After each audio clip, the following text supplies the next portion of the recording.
¿Por qué lloras? ¿Por qué lloras, hijo mío?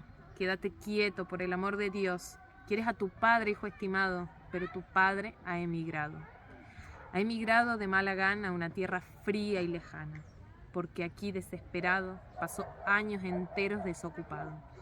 Y no hay esperanzas de cambiar, pues las cosas siguen mal.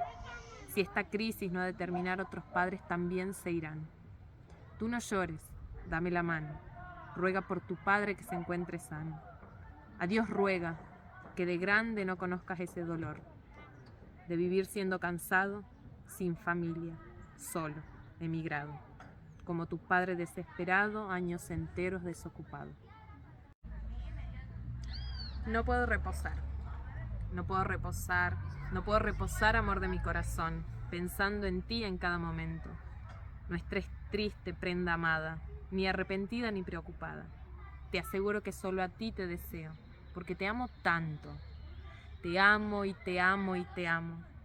Si tan solo pudiera de un ángel, su espíritu invisible tomaría y robaría del cielo el sol y las estrellas para formar un mundo bellísimo para ti, para ofrecerte todo lo bueno.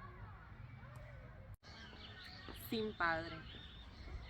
La vi hace poco mientras pasaba. Llevaba en brazos a su hijo que lloraba. Lo estrechaba fuerte, fuerte a su pecho, porque el afecto de un padre no tiene. Ella cría sola a su bella criatura, sin hablarle nunca de su triste desventura. Pero él debe saberlo, porque su madre le canta, porque le canta cada tarde así. Duerme, duerme, hijo mío. Duerme, mi hijo, porque lo sabes que yo no te puedo abandonar. Papá se fue en vuelo. Triste es tu suerte. Mamá en la vida y en la muerte siempre te consolará. Duerme, duerme.